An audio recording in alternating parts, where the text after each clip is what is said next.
Hello and welcome to Healthy, Fit, and Pain Free Pittsburgh. I'm your host, Ryan Wade, joined as always for these amazing podcasts and today's Doc Talk, Dr. Tyler Bordick. Hey!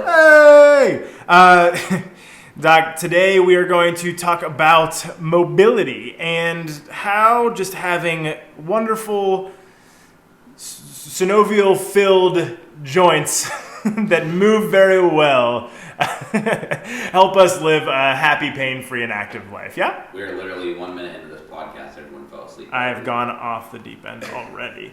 Anyway, Doc, real quick, let's just dive right into it. What is mobility? What do people get mobility confused with most often? Because I know that is a giant misperception about mobility, is what people think it is not indeed what it is. And today I just wanted to clarify before you give me that answer, hold on to that for a second, that we are not necessarily talking about like getting from place to place mobility. Like it helps do that, right? But we're talking about the body and the way that our joints move, right? Yeah. So what is mobility and what do people usually get it confused with, Doc? So mobility is your body's ability to actively, and I repeat that term, actively move throughout a range. And when we talk about functional mobility, what we're talking about is people's ability to actively move throughout a range when they're performing a certain task. So whether it be going up and down the steps, getting in and out of your bed, getting off the toilet, squatting down to play with your kids, bending over to change a tire, whatever it might be. So it's having that active mobility.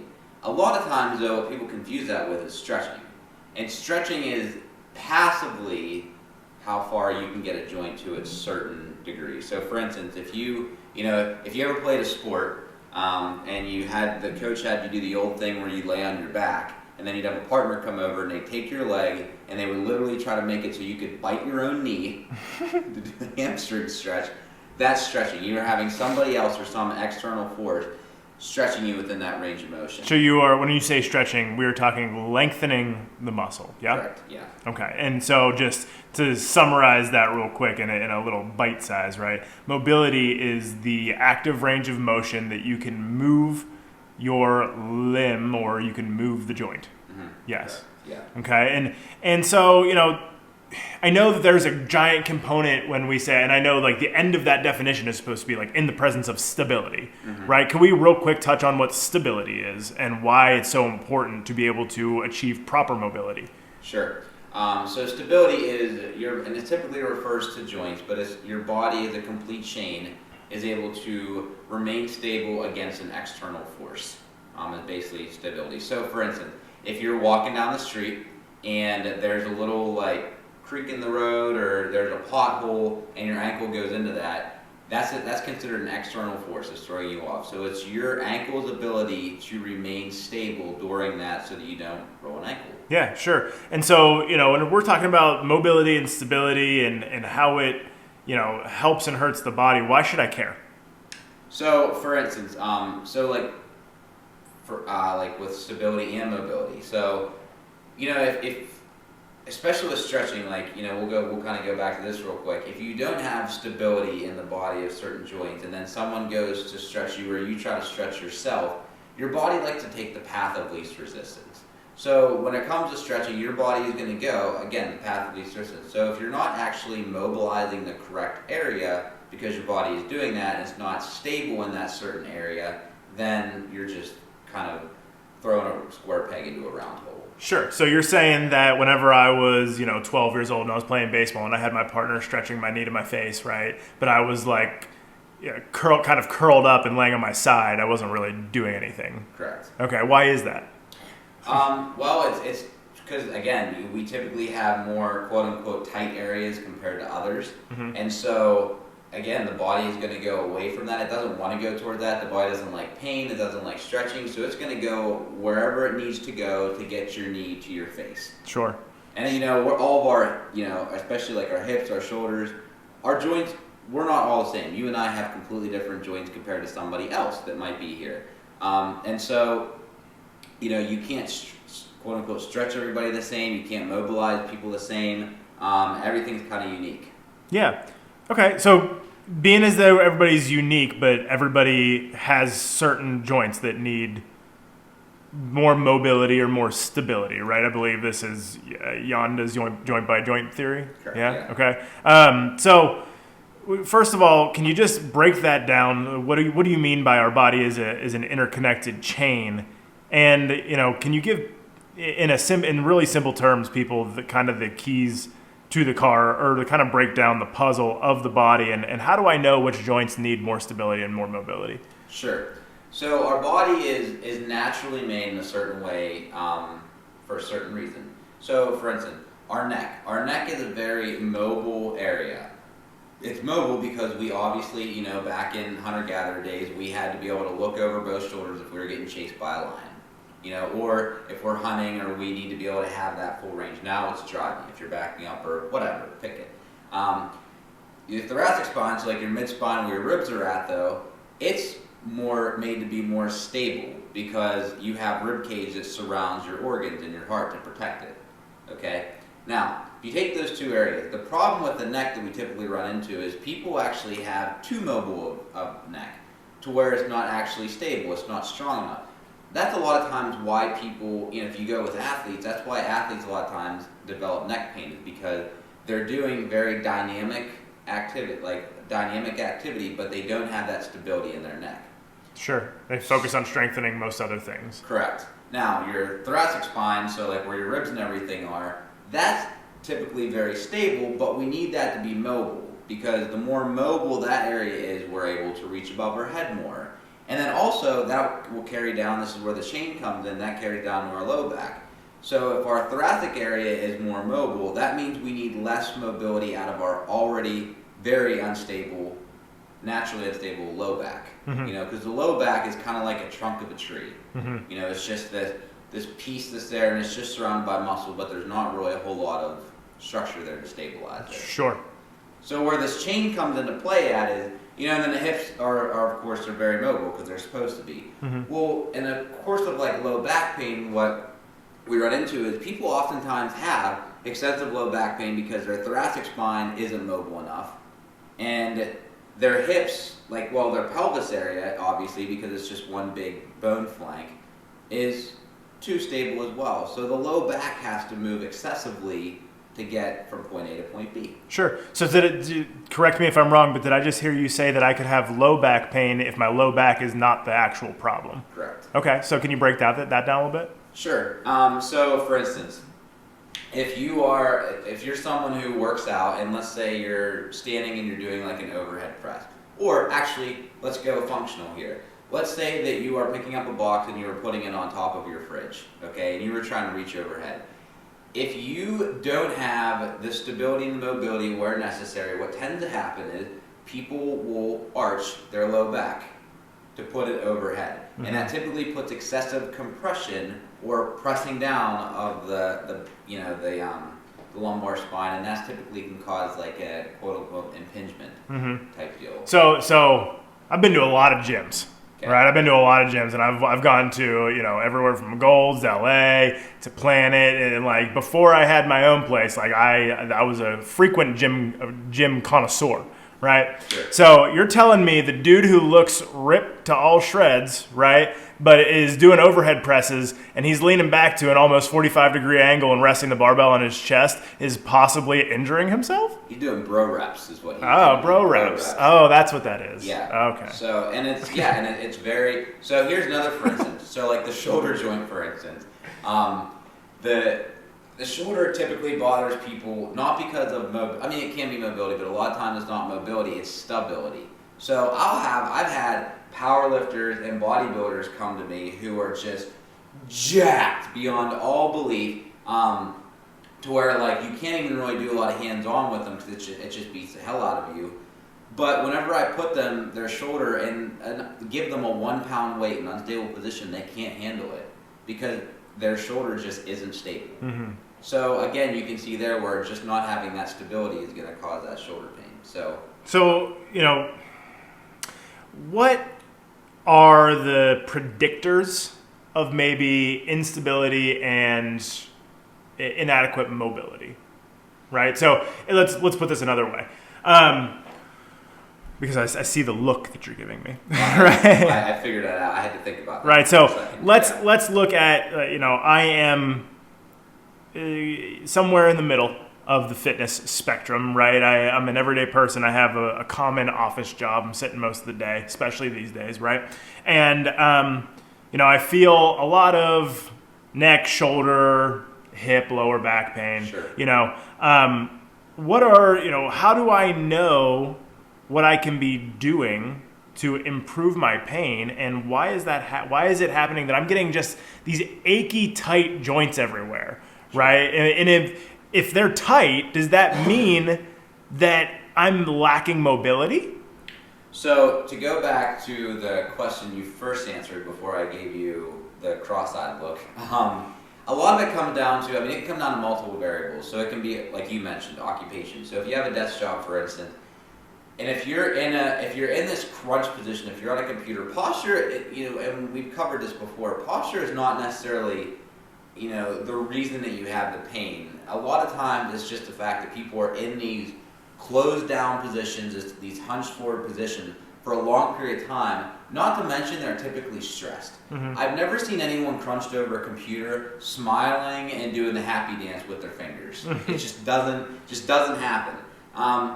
But there's other things too. So age is obviously a big one that can come into play. And honestly, it doesn't have to be that way either. As you get older, it comes into you don't use it, you lose it. As you get older, if you actually take care, we have women here who are very mobile, who are in their 60s and 70s. Mm-hmm. So it's possible to do so. You just have to, take care of it. Another is like a sport or an activity you do. So for instance, if a gymnast comes to see me, she's typically very mobile and a little less stable. Mm-hmm. So that's something that you'll see with her as a difference. However, if I have a football lineman come in, he's going to be fairly stable because he's strong and big, but he's not going to be very mobile. Mm-hmm. So it just kind of varies across the board based on age, based on occupation, based on activities. Yeah. And then obviously, if you have any type of illness or diagnosis or anything like that outside of that. So let's finish up that second question that I answered or I posed to you, which is, if I'm getting these, common achy neck, shoulder, hip, lower back, knee pain, is that a definite precursor that I do not have adequate mobility? Like if I'm stiff all over, right, I'm achy, right? Does that always mean that I need to mobilize? No, not necessarily. And that's a lot of people, what they'll do is they think because they have this office job that they have to do this copious amounts of mobility stuff to reverse that. And you don't. Really, you just have to reverse yourself out of that position for some time and get your body moving away from that prolonged, positioning at the desk like you've been at. Sure. And then, mobility, mobility really, you only need the mobility that you only need. And that sounds confusing, but if you are someone who, if you don't play a sport, if you're even someone who doesn't really work out, but you're someone who, if you're just like you mentioned, like your average person, gets in and out of bed in the morning, goes up and down stairs, maybe has to go up an 18-inch step at some point throughout their day. And when Doc says that you're an average, you're special and loved. Yes. Just so you know. Yes. Yes. We love you so much. Continue. And we're giving you a social distancing hug. But anyhow, you still need mobility at some point. But if you're sitting there thinking, well, I'm just going to do I'm going to do yoga every single day because Doc says I need to be mobile. Well, if you don't have to have that excessive mobility, if you're not a gymnast, then don't worry about getting it. Because again, a lot of times what people do is they sit there and they do all these mobility or they do stretching-based things that they think is mobility, and then again they're jamming a square pull into a round hole. Oh wow, you butchered that. I did. I just realized a square peg into a round hole. There it is. But if that's all they're doing. They're just kind of pressing the issue a little bit more, and we see that a lot of time. In like the CrossFit world, for instance, is a big example. So Kelly Surratt, who I love, I think Kelly does a great job. But Kelly brought in mobilities because he worked with CrossFitters, and a lot of times we saw like with CrossFitters is exactly what we were mentioning earlier. They didn't have the thoracic mobility, didn't have like all this other stuff, and they're doing these extensive movements. I'm extremely muscle bound. Yeah. And what happens is they just started doing all these mobility things all the time to their hips, their shoulders, to where they were just making themselves unstable by doing that. They had the mobility, they just didn't have it in the right places. Okay, well, yeah, so when you say that we need to basically you're saying the best form of mobility training for you is to get you to do the activities you really enjoy well without pain and with the proper range of motion, movement, right? You shouldn't have pain doing the activities that you do every day, most commonly, and the activities that you enjoy most that may be more uncommon to you. Sure. Yeah? And going off that point too, and you said a good point there about discomfort. Okay, so this is another little rabbit hole that we could easily go down, and that's when people come to me and they say, well, doc, obviously I need to work on my range of motion, my ability, because I'm feeling stiff. Well, stiffness doesn't always mean what you think it means. Stiffness is really just a perception by the body.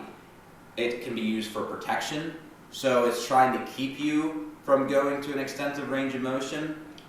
There's a thing called DOMS. Let's say you have a hard workout the day before, and then the day or 2 days afterwards, your body's just sore from that. It's sore from the quote-unquote abuse you put it through and everything. It makes it very sensitive. And so everything's going to seem stiff, but you're not stiff. It's just the body it's just the body's a little oversensitive at that moment. Mm-hmm. It can be overworked. A lot of times we see, and this is like going back to the posture thing, is overwork, underused. So if you're crouched over your computer, or like, let's say if you're driving, if you're a truck driver, and you're sitting there and you're crouched over your steering wheel. Whew. I know. One of those days, right?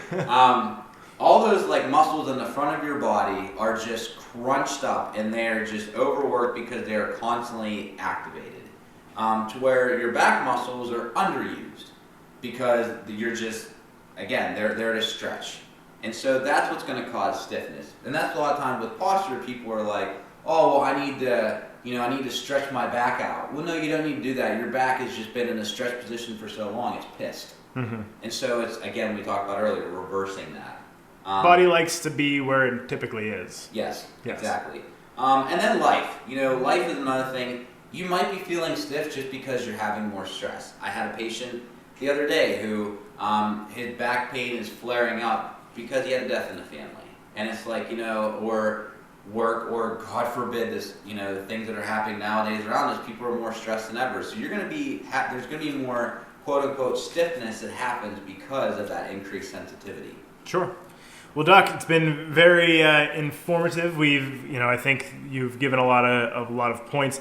Something that we always love to do before we sign off is to give somebody a really practical piece of advice. So if you could give, 1 to 3 action items to the listeners, what would that be in terms of increasing their relative mobility? Sure. So one, and I did a post about the other day, shameless plug, is about, proper warm-up. So if you're going into a workout, do a proper warm-up. Now, warm-ups are not meant for you to, again, stretch and just strain the hell out of your muscles in your joint. It's about you getting your body warm, you getting your heart rate up, and preparing you for activity. So a good warm-up, and even if you get out of bed in the morning, if you get right out of bed in the morning and you do a proper warm-up, whether that could be some sort of active like yoga-ish routine, or go for a walk or something like that, get the body warm and moving, that's what's going to give you that mobility for life.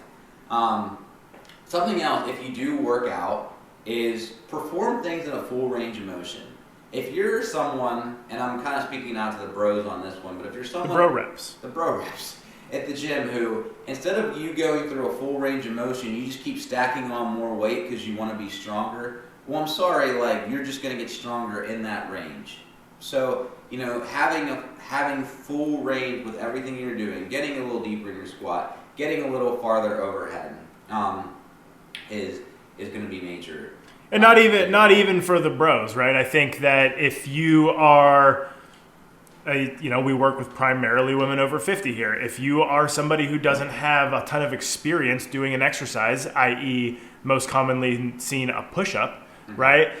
Instead of trying to do as many half push-ups as you can, limit the angle, right? And try to do the full range of motion from the shoulder.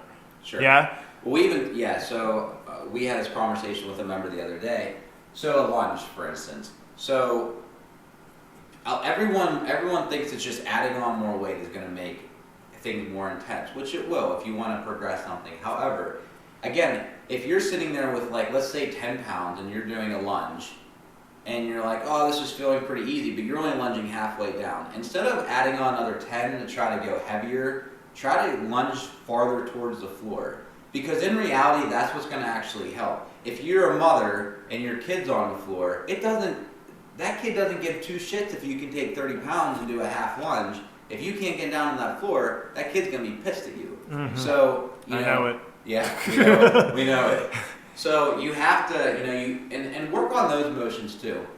Here's another tip. So even if you're not someone who works out all the time, figure out something that you're having trouble with. So let's say it is that same example that your kid's on the floor and you can't really lunge down to get them. Start working on that. Do 6 to 10 to 12 reps of just that to start working towards it. Don't make it painful, but at least start working towards that. Or stairs. If you feel like stairs give you trouble, start working towards that. Because those things will transfer into other areas of your life. Sure. So this has been Doc Talk Mobility for Life. If you would like to get more involved and learn more about how you can increase your mobility relative to your lifestyle, again, we are huge proponents of not just asking Dr. Google's help, because Dr. Google don't know you too well. Mm-hmm. Yeah. You can get involved 2 different ways this month to learn more about and get a little bit of free personalized coaching. Who doesn't love free things? So Doc is going to be doing, if you're in the Pittsburgh area, Doc is going to be doing a workshop at the North Fayette Library on January 16th. That is this Saturday, and today is, wow, that's in 2 days, so I don't know if you'll be catching this by then. But it'll be the 16th at 10 a.m., Movement Mobility for Life, and he is going to be breaking down the concepts that we spoke about today in more detail, as well as taking personalized questions from the crowd and helping you achieve the mobility that you need to live a healthy, fit, and pain-free life. And speaking of healthy, fit, and pain-free life, he will also be reiterating the workshop in the Healthy, Fit, and Pain-Free Pittsburgh Facebook group that you can join on Facebook. Just search Healthy, Fit, and Pain-Free Pittsburgh. Hit the join button and fill out the questions so that we know who you are, what you need help with, and we'll help you do that. My last announcement for the day is that Inner Strength Physio Fitness Athletics is supporting one local health and wellness-based small business every month of 2021 to help recover from the shit year that was 2020. This month we are helping Element Day Spa. We will be running a benefit workout. It is a $20 donation for non-members to come in, get a 1-hour workout, no matter what level of fitness you have. Even if you've never worked out before, even if you have pain, even if you have physical limitations or pre-existing conditions, we are able to help you get through this workout and have fun doing it, and maybe learn that fitness doesn't have to be dreaded at all times. That workout is on January the 30th. That's a Saturday at 9 and 10 a.m. Again, it is a $20 donation. All entry donations will be given, 100% of them will be given to Element Day Spa in Moon Township to help the local businesses, our brothers and sisters in the health and wellness service. For Dr. Bordick, I am Ryan Wade. Have a healthy, fit, and pain-free life. Bye, everybody.